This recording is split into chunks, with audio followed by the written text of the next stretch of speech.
What is going on, guys? In today's video I will show you the best explosive arrow ballista build in Path of Exile 3.26. This setup is one of the most fun and versatile league starters in the game. It deals massive single target damage through the high powered ignites and clears entire screens thanks to the Ignite Proliferation. And then on top of this, 4 golems and ballistas will passively support you with powerful buffs. And the best part is that this build requires no unique items or specific stats to get going. However, it scales exceptionally well into the endgame and can transform into a powerhouse with proper investment. If you are looking for this build's path of building, then click my link in the description.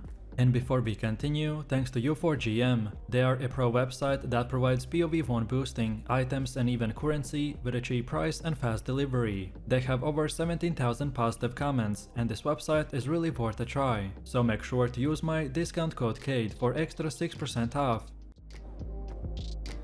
So let's begin with how the build works. We are scaling Ignite from Explosive Arrow and the Fire Damage over Time element. Each arrow will apply a fuse, and using Ballista totems, you can quickly stack these fuses. Once the fuse timer ends, all the charges will explode, by creating a massive Ignite that scales with the number of arrows landed. Therefore, increasing your attack speed is the key to ramping up our damage effectively. Totems like the Ballista will scale with your own stats, not like the minions, so your gear directly will influence their power. You want modifiers that boost attack speed, elemental, fire, burning and totem damage, as well as the global damage over time multiplier. Any added damage or the gear helps, since all the types will contribute to the Ignite. Expanding the number of ballista totems is crucial, and can be done via the Ancestral Bond. By using Elementalist, it will offer a strong elemental mitigation, but physical damage will remain a weakness. And this is solved by stacking armor through the gear, determination and the granite flasks, while evasion is covered with the grace and the jade flasks. Bastion of Elements will shield you from the elemental hits, and spell suppression with the right gear will further reinforce defenses. Combined with the chaos resistance and the elemental caps, this setup will offer a very sturdy defense. By being a totem-based build, you can deal consistent damage while avoiding danger, which is very safe, active and fun playstyle for newer players. Now let's go over your leveling setup. If this is your first character, then you want to create a ranger and grab their gems in the town, and then transfer them to your witch via the stash. And then equip a sapphire ring from the Merveil fight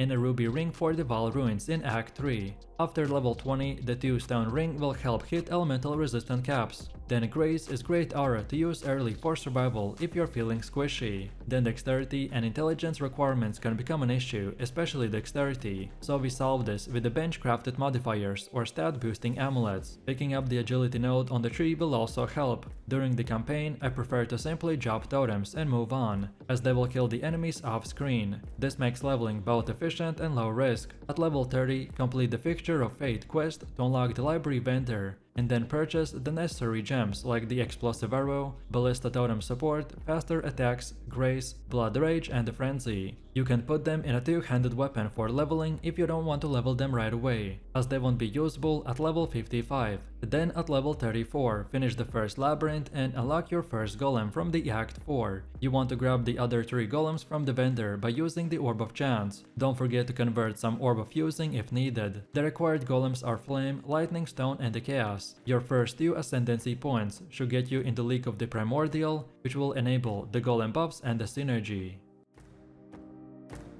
And while we are talking about the Ascendancy, let's take a look at it. We want to begin with the Liege of Primordial, which will give you a very powerful elemental bonus and enhance golem effectiveness. Next is the Shaper of the Flames, which guarantees Ignite on every hit and allows the other damage types to ignite, which is vital for scaling your core skill. In the Merciless lab, pick the Bastion of Elements, which grants Primal Aegis that absorbs incoming elemental damage and makes early maps much easier. And then finally, the Master of the Discord will provide a large offensive boost by reducing enemy fire resistance through the exposure, which enhances synergy with the curses like the Flammability or the skills like the Wave of Conviction. Next up we have the passive tree, and it is optimized around Explosive Arrow and Ignite scaling. It heavily emphasizes fire and elemental damage, ignite duration, and projectile enhancements. Branching into multiple regions, it picks up life, duration, damage over time multipliers, and crucial notables such as the Heart of the Flame, Holy Fire, Ash, Frost, and the Storm. Multiple Jewel sockets will allow for additional customization. Defensively, the build balances over 5500 life, evasion, armor, and spell suppression. And then offensively, you will see over 16 million Ignite DPS and nearly 4 million Burning Ground DPS sustained. The tree also takes key notes like the Panoptician and the Watchtowers, which will enhance the ballista effectiveness and the maximum totems. Then going through the skill effect duration will further increase the uptime of the fuses that ensures maximum ignites per explosion. Then damage over time multiplier nodes are prioritized as they scale ignite damage significantly. Life mastery, resistant clusters, and utility nodes are carefully selected to maintain survivability without sacrificing damage. The use of a larger cluster Jewel can further boost the damage over time DPS, and smaller clusters or Abyssal Jewels can patch up the resistances or the attributes. With proper investment, the tree creates a deadly balance between the raw damage output and defenses, enabling smooth progression from the early mapping to the full endgame content.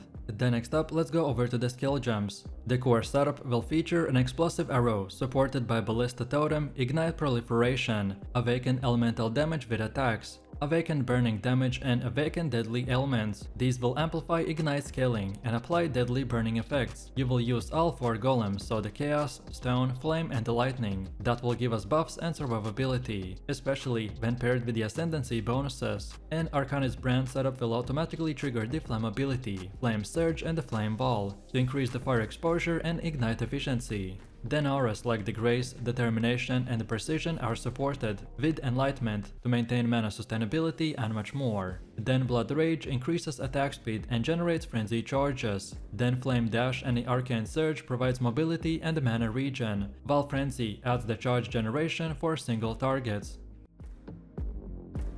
Next up, let's go over the gear. Once you're past the campaign, you will find better gear to survive tougher enemies. Use your Chaos Orbs to upgrade any weak items. Focus on getting life on every piece and capping your resistance at 75%. Add crafted mods when necessary, especially for the accuracy. You'll want to hit 100% chance to hit, so check your character stats often. Then Burning Brutality is an easy and cheap anoint early on to get. Don't forget, accuracy gets worse as you level, so plan ahead. Make sure that you're using Skirmish, Prim's Wave, and the Storm Cloud, as they are the key to early power. Then, when the game becomes spell heavy, gear with spell suppression will become essential. At about 100% suppression, you will take half the damage from the spells, so get suppression from the gloves, boots, body armor, and the passive tree notables, like the Mage Bane and the Reflexes. However, if you're still low, then grab the spell suppression mastery for the lucky suppression rolls. Next up, let's go over our mercenary setup. So the best ones is the Kineticist with the elemental weakness, haste, and the range damage skills, like the Kinetic Blast. Equip them with a high damage fire wand, Replica Victorious Charity for endurance charges, then the Leer Cast for damage, and the Camo's Heart for the extra life. Legacy of Fury provides Scorch, and rings like Polaric Devastation and the Diogenes Damning will enable elemental coverage and the curse application. Make sure that their wand has both added fire damage and increased chance to ignite, as this synergizes with your own fire-based setup. The Mercenary will essentially act as a powerful support unit by boosting your damage output through the aura stacking, curse effectiveness, and the debuff uptime. Their survivability can be further enhanced with gloves and the belt by offering a high resistance and life. The use of the Camo's binding in the belt slot will complement the Camo's Heart by providing that extra tankiness without compromising offensive utility. And together, these gear choices allow the Mercenary to remain effective and resilient in the high tier content. Next up we have gameplay. An efficient totem placement and smooth movement are essential. The core strategy revolves around dropping your ballista in smart positioning, so near the choke points, boss spawns, or enemy clusters, while you maintain consistent mobility. Your ballistas will apply fuses and trigger powerful ignites, which allows you to focus entirely on dodging mechanics and positioning. This build excels in situations where the other characters would need to stop and cast. You're always on the move, so letting your totems do the heavy lifting. Then map bosses and the endgame encounters will become much safer thanks to this fire and forget style. Proper pacing, awareness, and the preemptive totem drops can make even the hardest content feel easy. This playstyle rewards tactical decision making and allows you to control the battlefield from a distance by ensuring a consistent uptime on the damage while minimizing risk. So let me know what you think about this build in the comments below. If you enjoyed this, then you don't want to miss my previous top 10 best builds video, where I showed even more powerful builds. So click the screen now and I'll see you in the next one.